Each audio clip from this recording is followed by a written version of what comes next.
تو بیماری کا ایک بہت بڑا فائدہ ایک مسلمان کے لیے یہ ہے کہ اپنی موت کو وہ قریب دیکھے. کچھ پتہ نہیں، ہو سکتا ہے اسی بیماری میں چل بسے، چلو اس کے بعد کوئی اور آ گئی اس پر چل بسے، بغیر بیماری کے چل بسے. تو موت کو یاد دلانے والی چیز ہے بیماری. یہ اس کا ایک بہت بڑا فائدہ ہے اگر اللہ تعالیٰ اس کو سمجھنے کی توفیق عطا فرمائے. ایک حدیث میں رسول کریم سرور دو عالم صلی اللہ علیہ وسلم کا ارشاد ہے، ہر مومن کو ہر وقت یاد رکھنا ہے. فرمایا الکیس من دان نفسہ وعمل لما بعد الموت. عقل مند وہ ہے جو اپنے نفس کو قابو میں رکھے، اپنے نفس کو قابو میں، نفسانی خواہشات کو قابو میں رکھے اور مرنے کے بعد کی زندگی کے لیے تیاری کرے. اتنا خوبصورت دو جملے کے اندر ساری دین آپ نے بیان فرما دیا. نفس کو قابو میں رکھے کیا مانا؟ نفس تو تمہارا عادی ہے مزوں کا، لذتوں کا، آرام طلبی کا، عیاشی کا، لیکن اس کو قابو میں رکھ کر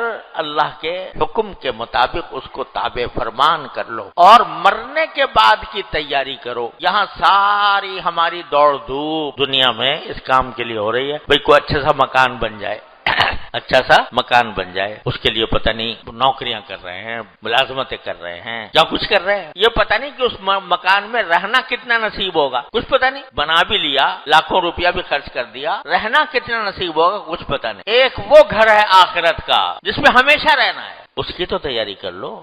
ٹھیک ہے، کوئی بات نہیں، کراچی یہاں پر زندگی کے اندر بھی مکان کی تیاری کرو، لیکن اس گھر کے آخرت کی، دار آخرت کی بھی تو تیاری کرو. تو الکیس من دان، اس کے تیاری کرنے کا راستہ کیا ہے؟ اپنے نفس کو قابو میں رکھ، قابو میں رکھ کر وہ اگر تمہیں فرائض سے غافل کر رہا ہے زبردستی فریضہ ادا کرو. اگر وہ تمہیں کسی گناہ کی طرف لے جا رہا ہے اس پر قابو پا کر گناہ سے اس کو روکو.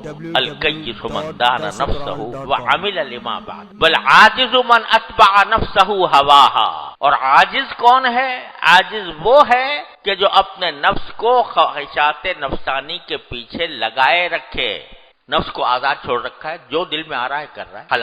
حلال حرام کی فکر نہیں، جائز ناجائز کی فکر نہیں، گناہ ثواب کی فکر نہیں، جو دل میں آیا کر گزرا. آنکھیں اگر گناہ کر رہی ہیں تو کوئی فکر نہیں، زبان سے گناہ ہو رہا ہے کوئی فکر نہیں، اور جھوٹ بول رہا ہے کوئی فکر نہیں، غیبت کر رہا ہے کوئی فکر نہیں. اپنے آپ کو اپنی ناجائز خواہشات کے پیچھے لگایا ہوا ہے. وَتَمَنَّا عَلَى اللَّهِ، یعنی کٹا دھرتا تو کچھ ہے نہیں، خواہشات کے پیچھے لگایا ہوا ہے، لیکن تمنا یہ کر رہا ہے کہ اللہ میاں سب معاف کر دیں گے. آج کل یہ جملہ بڑے کثرت سے بولا جاتا ہے جب کسی کو کچھ کہو، ارے میاں اللہ میاں بڑا غفور الرحیم ہے، اللہ میاں سب معاف کر دے گا. تو ارے بھائی معاف تو کر دے گا، لیکن کچھ تم بھی تو کرو. اپنے آپ کو تو لگایا ہوا ہے خواہشات نفسانی کے پیچھے، مرنے کے بعد کی زندگی کی پرواہ نہیں اور اپنے نفس پر قابو نہیں. وہ گناہ کی طرف لے جا رہا ہے، گناہ کر رہے ہو، وہ حقوق اللہ، حقوق العباد کو پامال کرنے کی طرف لے جا رہا ہے تو پرواہ نہیں، اور کہتے ہو اللہ میاں ٹھیک ہے، اللہ میاں غفور الرحیم ہے معاف کر دے. تو یہ ہے معنی اتبع نفسہ ہواہا وتمنا علی اللہ. تو بندہ کون ہے؟ الکیس من دان نفسہ، عقل مند وہ ہے جو اپنے نفس کو قابو میں رکھے. اور اللہ تعالی ہمارے حاکم الامت حضرت مولانا تھانوی قدس اللہ تعالی سرہ کو درجات عالیہ عطا فرمائے. دو لفظوں میں انہوں نے اس کو بیان فرما دیا. کیا فرمایا؟ ذرا سمجھ لو، یاد رکھو، عمل کرنے کی کوشش کرو. فرمایا کہ جب کسی طاعت کی ادائیگی میں سستی ہو، نماز کا وقت ہے، نماز میں سستی ہو رہی ہے مثلا، جب کسی طاعت کی ادائیگی میں سستی ہو تو اس سستی کا مقابلہ کر کے اس طاعت کو انجام دے،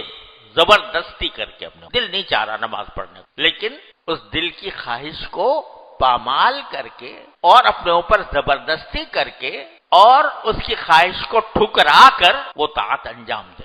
اور جب نفس کا تقاضا کسی گناہ کا ہو، یہ گناہ کر لوں، ایک نظارہ نظر آ رہا ہے آنکھوں سے وہ دیکھ لوں، زبان سے جھوٹ بولنے کو دل چاہ رہا ہے بول لوں، غیبت کرنے کو دل چاہ رہا ہے غیبت کر لوں، تو اپنے اوپر زبردستی کر کے اور گناہ کے تقاضے کا مقابلہ کر کے اپنے آپ کو اس گناہ سے روکے.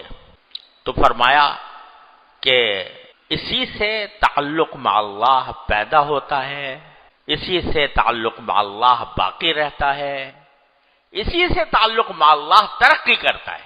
اور فرمایا یہ سارے تصوف کا حاصل ہے جو میں بتا رہا ہوں. تصوف کو خدا جانے کیا دنیا نے کیا افسانہ بنا دی، لیکن حضرت فرماتے ہیں سارے تصوف کا حاصل یہ ہے کہ جب طاعت کی ادائیگی میں سستی ہو، سستی کا مقابلہ کر کے وہ طاعت کرے، اور جب کسی گناہ سے بچنے میں کسی گناہ کا تقاضا پیدا ہو تو اس تقاضے کا مقابلہ کر کے اس سے روکے۔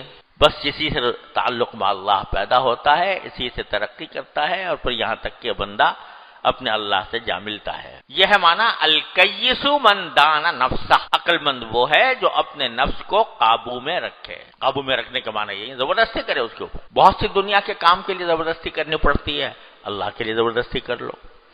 تو بھائی اللہ تبارک و تعالیٰ اپنے فضل و کرم سے، اپنے رحمت سے ہم سب کو اس کی توفیق عطا فرمائے۔